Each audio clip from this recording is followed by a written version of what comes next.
Hi guys, Dane here, and today I'm going to be doing a quick review of Master of Reality by John Darnielle. As you can see, the cover of this is designed to kind of emulate a record, and that's quite important. This is part of a series of about 150 odd books published by Bloomsbury. I actually thought from the look of it, it looks kind of self-published. But no, it's from Bloomsbury, and each of these books in this series takes its inspiration from an album. So in this case, it's Black Sabbath's Master of Reality. John Darnielle is also the lead singer of the Mountain Goats, so I assume there are some mountain goats behind me. That's why that's there. And I think this is his first book. I've also read by him, what was it called? Was it called Universal Harvester or something like that? Which was about like a mail order RPG game, which is very cool. I'd heard a few bad things about this one, and then looking at the cover of it and stuff as well, I wasn't particularly inspired, so I didn't think I was going to enjoy it, but spoiler alert, I did enjoy it. I'm going to read you the blurb here, and then we're going to go through and check out my tabs, and I'll share my overall thoughts and rating at the end. So, imagine that you're a man from space, and you don't speak English, and you never heard of weed, and you landed in California, and the first person you met up with took you to his house and said, "Hey, check out this band," and then he played you Sweet Leaf. In my opinion, the man from space would hear that song, just the crunchy guitar sound and those bass notes. Geezer Butler is the best bassist. It sounds like his strings are made from lime jello salad, and he would start banging his head, because the riff on Sweet Leaf, that is something anybody could understand. Anybody. Black Sabbath's Master of Reality has maintained remarkable historical status over several generations. It's a touchstone for the directionless, and common coin for young men and women who felt excluded from the broader cultural economy. John Darnielle hears it through the ears of Roger Painter, a young adult locked in a Southern California adolescent psychiatric center in 1985. Deprived of his Walkman and hungry for comfort, he explains Black Sabbath as one might describe air to a fish or love to an android, hoping to convince his captors to give him back his tapes. John Darnielle was born in Bloomington, Indiana, and was raised in Southern California. He sings, writes songs, and plays guitar for the Mountain Goats, and writes South Pole Dispatch Monthly for Decibel magazine. He lives with his wife in Durham, North Carolina. So it's epistolary. In that it takes the form of a series of journal entries. So each one's dated. So for example, October the 20th, 1985. So I like this because there's a little reference to Robert A. Heinlein. He says, "So I got inside the house, my hair was wet and the rain was coming in through my shoes. My stepfather was asleep in his room because he works the NOC shift from 11 at night until 7 in the morning. And I went back to my room. A lot of the pot had worn off because it takes me about an hour to walk home from Mike's house. And I was just feeling tired. So I put on the record and listened with headphones, and it was totally depressing. Ozzy, he is the singer, he was singing about witches and devils and wizards and corpses, but there were barely any stories. Not like in Rush songs, where if there is a wizard or whatever, there will be a whole story, like a Robert A. Heinlein book. I've read about 3. Those books and Rush songs, they all have big stories and lots of things happen and there is some big meaning. But on the first Black Sabbath album, the whole story in the song will be like, there is a wizard and he is going to kill you, or there is a devil and you are the sacrifice. Song after song. Like stories you tried to make up around the campfire, only you didn't get enough time to think about your story before it was your turn to tell. So when it got to your turn, all you did was you said everything you had in your mind and hoped it was scary, even though in your story nothing really happened." We get on October the 21st, 1985, just made me chuckle, one of the psychiatric nurses was threatening to put them all in lockdown. We're already in lockdown, mate. So a big old chunk I'm going to read here from the entry, October the 22nd, 1985. "It is a good thing I can think fast in the mornings, or else I could have screwed myself royally though, because I was going to start just answering him in Aussie lyrics just to see if he would even notice. You know, like, how did you feel? And I'd be like, oh dude, I was totally past the stars in those fields of ancient void. That is from Into the Void. Or even, I'm headed off the rails on a crazy train. Just stupid stuff to mess with his old man mind. But then for just a second I thought about my roommate, whose name by the way is Fritz. How horrible a parent do you have to be to call your kid Fritz? You might as well put a tattoo on his face that says, please tease me and beat me up for no reason. Or make him wear a shirt that says that. Poor Fritz. Well, after his whole big episode, they gave him a shot to calm him down, and the next morning at morning meds he was like, why the fuck do I have all these pills in my cup? And Peggy said, please don't use that language with me. They have changed your meds. See, I told you she was sweet. And he said, what if I don't take them? And Peggy said, if you refuse your meds, then they will probably just give you another shot. So he was really mad. You could tell he wanted to cry again. But you could also see that he was starting to understand how it is for us in here. We can either do what they say or they will do it for us, which means do it to us. So he took all his new pills, there were like 5 of them, and now he is Night of the Living Fritz. He can't even walk right.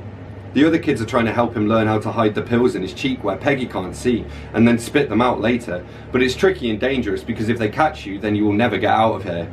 The mean older kids are calling him Fritz the Skits. I feel so sad for him.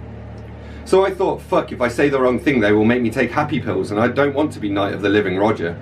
So I just told him the stuff we all learned to say to make you guys happy. I was feeling mad and sad. I just wanted to escape. This shit is right out of the handouts you give us when we get here, and then when we vomit it out, you think you're really getting down to the bottom of our problems. I'm sorry that I still think this, because some of you are my friends now. You, Gary, also Peggy, but you people here are totally fucking stupid sometimes. So this is part of the entry from October 23rd, 1985. Okay, so after that one day when I borrowed Black Sabbath from Mike, I knew I had to have more, because it was so weird. So I asked him what else I should hear. Mike knows a lot about music. He told me the one album you have to hear is Paranoid, so I borrowed that one. It is great, but a lot of these songs everybody already knows, so it's hard to really feel like they're special. Like Iron Man and Paranoid, these are just 2 classic songs that everybody knows. War Pigs too. So I love the album, and it also had some very scary stuff on it. Fairies wear boots, for example. What is Ozzy talking about? But I still wanted more. And then one Saturday I got my allowance, which is $5 now, and I went to Rhino Records where they have used tapes which are cheaper than albums. They're behind the counter, and when you look at them you are sort of hidden from everybody, so you can just take your time. And I looked and looked, and they had lots of stuff I wanted, and then there it was, Black Sabbath, Master of Reality. This is the album they made after Paranoid, and in my theory it is like Black Sabbath the real thing. Because when a band makes their first album, they're like a guy in a room trying to find the light switch. That can be great, but it's always later that they get good. Then on their second, they write all these amazing songs, but they're still figuring out what they have to say, and maybe they can't even believe that they get to do this, so they still try to make everybody like them. Then on the third one, they have all been working together for a long time, and they really know what to do. Plus, in Black Sabbath, by this time they are all rich, so they can do whatever they want, so you're really hearing what's going on in their heads for real. So this is cool because this is something that I've never noticed before. So he's talking about the song Sweet Leaf. He says, "Okay, is it all rewound? Are you listening?" Then he probably noticed that the first sound was a person coughing real loud. He goes like, only then it sounds like the record is skipping. But this is a tape, and tapes can't skip. They can melt though if you put them in the microwave. I know, because that is what we did with my sister's Jesse Johnson tape, which I feel bad about now, but you have to admit it was funny. And then you notice that the skipping cough starts on the left side of the stereo and moves over to the right side. It makes you feel like the person who is coughing is sort of flying through the air past you. I think that the reason they did this is that they want to sort of put your head in a weird space super quick, so that you'll be kind of dizzy when the song starts, so that it will hit you even harder. And then he continues, he says, and what did you hear after the coughing? Immediately after, with no stopping. That's right, Gary the therapist, whose brains are probably blown all over the inside of his office right now. You heard a guitar riff that comes from a volcano under the ocean. It is a super simple riff and anyone can play it. I could even show you how to play it, and I am not really that good on guitar. It is a 5-chord riff and it only takes 8 beats to play the whole thing. But some of the hardest things in the world are also very simple, like for example a sword or even a big rock. You might say that laser beams are more destructive than big rocks, but for a laser beam to hurt you there has to be a guy who knows how to operate it, and he has to be aiming at you, or you have to get in the way of the laser when he is pointing it at somebody else. Same with bombs. But with a big rock, you could just be walking down the street, doop-de-doo, whistling a happy little tune, and some random crazy dude could chuck one at you from his porch because he woke up in a bad mood, or he doesn't like your attitude. Then you would say, a big rock seriously hurts. Give me a guy with a laser beam any day, at least I would know where I stand. And he says, but Sweet Leaf is just this song about how Ozzy really likes weed.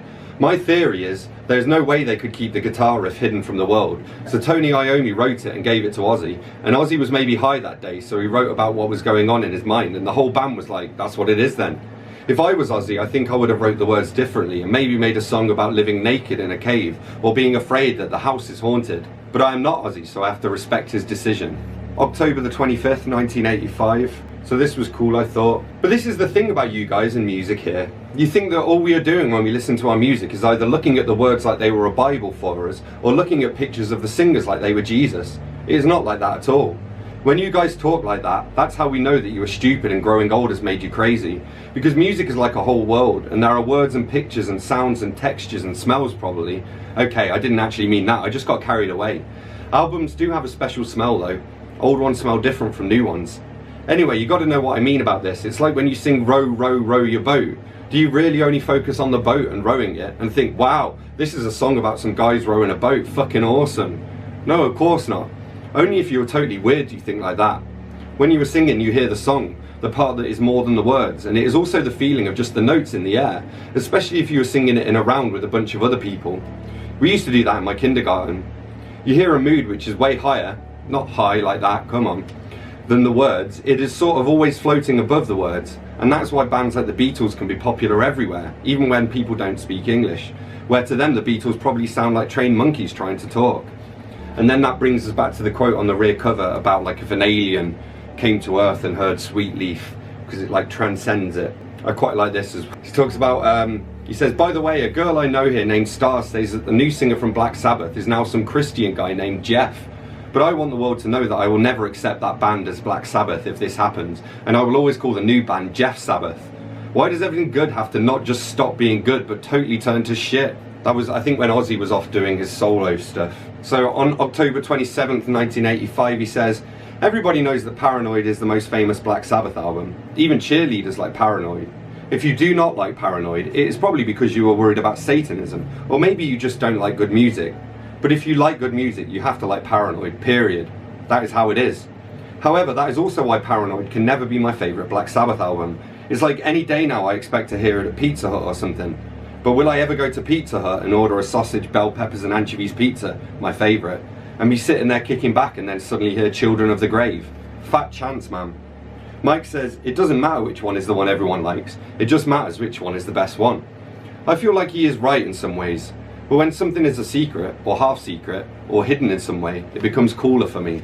Ozzy always says yeah when he gets to a totally intense part of the song. He does this still today in his solo stuff. When Ozzy says yeah, it is like hallelujah for Ozzy fans. Or the part of church where the priest says let us pray.